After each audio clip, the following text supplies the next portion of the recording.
All right, let's go ahead and get into it, guys. So today we are on another weekly members call. Super excited to be in front of you. Brandon Northwick here. And what we're going to get into today are going to be a few different topics that I think are going to help you guys make a lot more money. Okay, so what do you guys feel about that? You guys okay with me helping you guys make a little bit more of the dineros? Because that's why I'm here. And what we're going to cover today is going to be pretty fun for us who are into doing just that. Now, there's a big talk on the internet about how you can scale, how you can grow, how you can make all this money and all that nonsense. It's been going on for a while now, of course.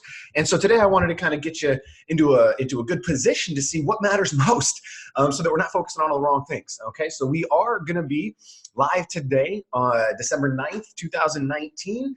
And if you have any questions, please feel free. Raise your hand and I will bring you out so we can start going through everything and discussing it together. Lead gen, sales copy, emails, automation, integration, hiring, growth, expectations, projections, forecasts. I mean, anything that you guys need help with, this is why I'm here. So first thing that I want to get into while you get your questions together is going to be the top line versus the bottom line. Now, this is a touchy subject for a lot of folks because they're unwilling, or maybe they've just been taught wrong, whatever the case may be, but they're only looking at one number, which is the top line. Now, top line is great, right? Because we look at the difference, you're looking at your revenue. So how much is your business actually bringing in? That's going to be your top line. Are you able to affect somebody's top line? Is your system bringing in more customers, bringing in new clients, and so hence scaling, bringing up your revenue? That's what you're looking for. If you're scaling, if you're set up to scale, then that means that you can grow month over month, and you're going to be able to then increase revenue. Okay, that's what that is. Now, just because you increase your revenue does not mean that you're actually going to keep more of your money. Okay, because the money, the profit that your business makes is going to come from how you're internally structured. How are you set up? What's your business model like? What's your expenses? How much are you paying out? What are you focusing on versus what's coming in, right? So we have a lot of different ways we want to look at how to grow a business. Now, the one thing that's being focused on right now across the board, especially on Facebook, is top line. Let us help you increase your top line. I'll be quite honest with you. A lot of my private clients have more issues with their bottom line than they do with their top line. Why is that? Because if you're already in business and you're making sales, you're getting results, then the top line is just about setting up the system to scale, right? Setting up the system so that you can actually get more clients that don't lose the results, so that you have this flywheel set up so that as you get more clients and more revenue, you grow faster and faster and faster, and everyone's happy along the way. But what happens if you are, let's say, working twice as hard to increase the top line, but you're not keeping any more money? Your bottom line is not increasing with your top line. So you're working twice as hard to make the same amount. Now, that, when broken down in layman's terms, right? When I say it like that, even myself, I'm like, ugh, that's disgusting, right? That's gross. We don't want to do that.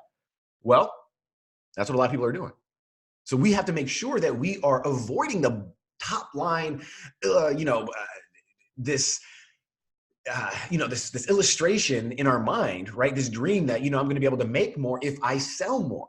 That's not always the case. You have to have a structure in place. Now, the bottom line, of course, is what you're keeping, and the VPC method is going to increase both.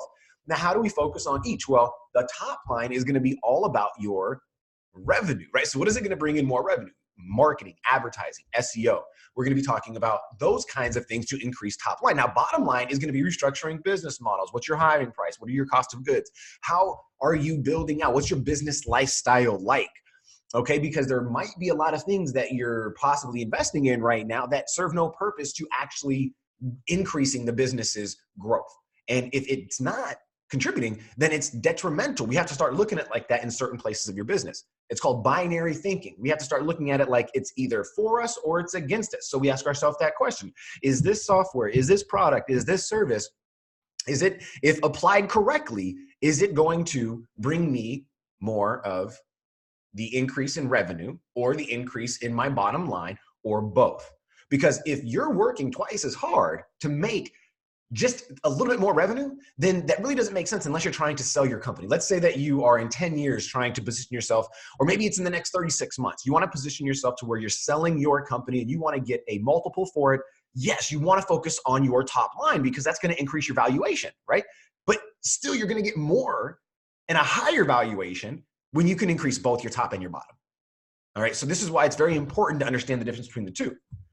So let's make this perception switch real quick and help you by activating your biggest asset, which is your leads. Your leads. If you're in business right now, you probably have a list of leads, right, that have not purchased from you, and possibly they've been on your lead list for quite some time now, and you would qualify them as possibly not qualified, not active, not anything like that. Well, if I'm going to be 100% honest with you, which I love to do, we're going through our list right now of people who are, quote unquote, in most people's eyes would be considered dead. We are reactivating them by going through what I share with you inside of week 3 called the Dean Jackson 9-word email.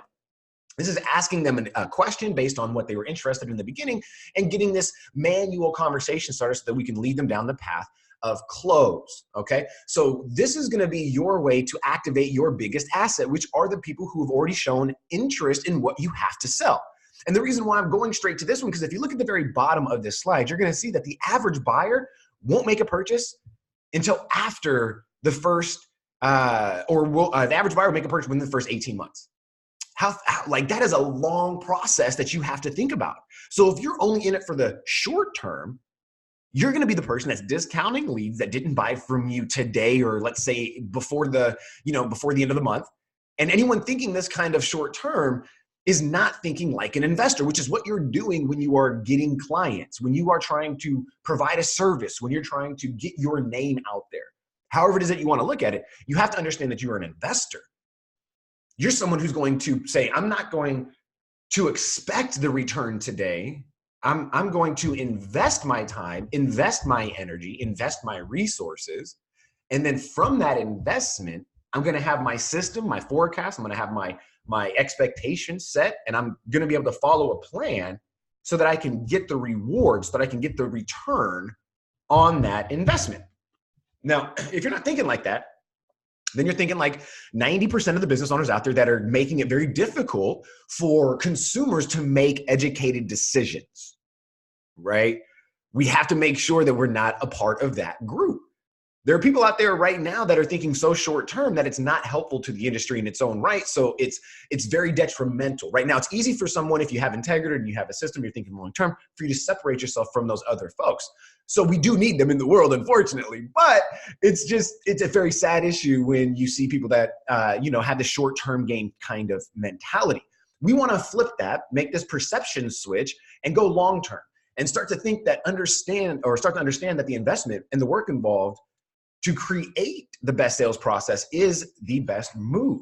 And that you have to understand that sales process is going to have to cover over 18 months if you want to cover the majority of your people. Think about it, right? We're only looking at a certain percentage of people. I'm going to share with you guys some facts in just a second that are going to, in my opinion, they were astonishing. They were shocking to me. And the reason why was because the way that people in business want to approach their business, it's as if it's an ATM.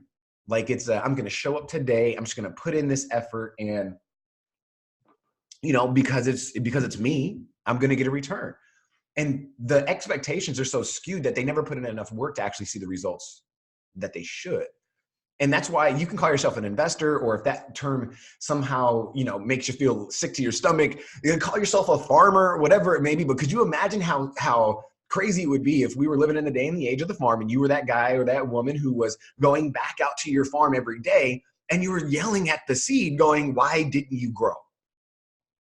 I threw out all these seed. I didn't actually even plant them. I just threw the seeds on the soil. I didn't water it. I didn't do anything. All I did was just threw the seeds out there. Right? And why isn't it coming back? I don't understand. The plants, the crops, they're not growing the next day. It's crazy when you think about and you say about it like that, because it's putting it into perspective. So we want to give you that opportunity to switch that so that we're more thinking in the long-term game and understanding that this is an investment, and we're going to have to cover a sales process that's going to be specific to their needs, and it's going to cover a very long time span. Now, here are some interesting facts, okay? Now, on average, only 15% of your leads will purchase within 90 days. And that's not purchase from you. That's purchase for what they showed interest in. So think about that, okay? Just because a lot of folks will discount that as well. They'll say, Well, if they're not buying right now, then they must not be interested. No, it shows it right here that only 15% of people are going to purchase within 90 days. Now, why is that? It's because times have changed. And you can be one of the two, or one of the two types of folks. You could either be the person that says, I'm going to understand that this data has come across so many different sources and it's been pulled from so many different proven sites that this is what it is. And I'm going to adapt and I'm going to evolve. And now I'm going to create a very, very, very solid 90-day sales plan, but I'm also going to have one that's going to carry you from 90 days out to 18 months. Because we understand that only 15% of the people are going to purchase in those 90 days. So if you're willing to give up on 85% of your market, then there's really no reason to be in business, is there? Because that's where a majority of the folks are going to need you. They're going to need you in 6 months from now, right? Because you have to prove yourself. That's how a lot of these folks are. That's what the consumers are asking from us as business owners. They're saying, look, educate me, demonstrate to me, inform me, and entertain me, and I will buy from you. And if we can do those 4 things on a repeated basis in an automated fashion that doesn't require you to pick up the phone every single day and talk to people who might or might not be interested, so you can actually conserve your time for those that are ready to make a decision, now your day becomes filled with educating people and demonstrating to people in a way that just makes everyone happy and everyone win. So to do that, that's why the VPC method is so important. Okay, because you don't want to be like 90% of the business owners who don't have a plan past day 30. Most of them don't even have a plan past day 7. They're like, look, if this person doesn't come to me and book, sign up, buy, whatever it may be in the first week, they're not qualified, Brandon. And whenever a client comes to me and mentions anything like that, the mindset, the expectations have to be more than settled down to reality. And I've got to be able to walk them off that edge and go, look, if those are your expectations, we're not the best, that we're not going to be able to work together, right? Because there's a majority of your market that we're going to need to connect with past day 30.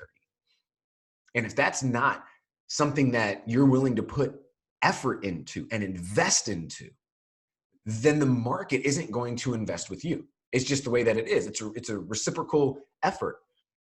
So we also understand that these were some shocking facts, right? I told you these were shocking. 85% of the people that you want to do business with are doing research within 24 hours of showing interest. Now that's pretty heavy. That's an amazing amount of people, right? Almost 9 out of 10 people are going and now they're doing research. So are you showing up for that research? Are they going to your website? Are you retargeting them do you have a nice process set up? Do we have everything with the actual, what we went through in week 1 with your customer journey? Do you have that set up in a way so that in the first 24 hours, they're going to be able to get the information they need from you versus your competitor? Okay. And the way that we're going to do that is not by just focusing on a bunch of sales campaigns, right? Well, I love sales, and sales will come. And sales will happen during this entire time frame. So from day 1 into day 90, right? There are people who will come on day 1. But I have found when you're selling high ticket products and services, one of the things that you really want is someone to take their time. You do. It's crazy. You want them to come to you right, meaning they've already taken their time, or you want to educate them enough to where they're going to go, you know what, I'm ready to make my decision in the next 30 days. And if this guy keeps showing me, or if this business or if this woman keeps showing me what she's been showing me, I'm going to buy. And that's where the consistency has to follow through, because if we lose effort, if we lose contact with these folks, we have nothing in the end, right? So we need to be able to engage with them with more than just sales. And it's going to be through like surveys, right? Demonstrations. We have all different types, webinars. We have, different fun and creative ways that we can get in front of these folks and say, hey, look here, what are you about? What do you like most? What is it that you feel people are missing when they're trying to sell you stuff that you really want? And we can get this market research now and start to leverage this data from folks that we already paid the cost of lead for, right? If these guys are on your list for 90 days and they still haven't purchased from you, it's not that they're not qualified. It's not that they're not interested. It's about whether or not your timing is right and is your offer relevant. And the only way you'll know that is to be consistent in delivering that through goodwill and through sales. And the only way you're going to be able to really pull people in will be through your positioning, which is where we're going to end off today. Your positioning matters now more than ever. And so if you're afraid to actually put your foot in the sand and say to the market, look, I do not believe that this is the way it should be, and I do believe that this is the way it should be. And if you're this type of person or business owner, then this is not for you. And if you are this type of person or business owner, then this is for you. If that's not established, and your philosophy and your methodology and your vision is not actually drawn in the sand, then people are going to wonder who they're doing business with. And you're going to be doing a lot more defending. You're going to feel like you're on the defense mode more often than not with your clients than you will actually being able to help them and be the coach and be the guide and be that person that's leading them down the path. So we don't want that for you. I've been doing this for quite some time now. There's some folks that, if your positioning is jacked just a little bit, meaning if your message on the internet, if your message through your funnel, if your message through your emails, if your message on your website is at all incongruent with your actual, delivering of service or who you are as a person or who it is that you want to work with, who it is you can help, then you're going to be in a bad position when they do decide to become a client. Right? So we want to make sure that we're repelling people with our natural repellent, which is your mission, your vision, and your strategies, your tactics, your everything that you're doing. And we have that now thrown out in week number 1. If you haven't gone through that, please do with the worksheets because your positioning now matters more than ever. So I hope that you guys got a lot of value out of today. And I will go ahead and make sure that this gets added into the, what do we call this? The library for all of the members meetings. So if you've missed any of the last few, just head on over to the Academy and look inside of the weekly calls, and you'll go ahead and see the link for the replays, each and every replay from the last, 90 days, I think, or so like that. So if you have any questions about what you're seeing, please show up to the call on Thursday. We'll be doing it again at 1 p.m. Central, and I look forward to hearing about all your guys' results over the next few days. All right, you enjoy the rest of your week. And I'll see you inside the group. Take care.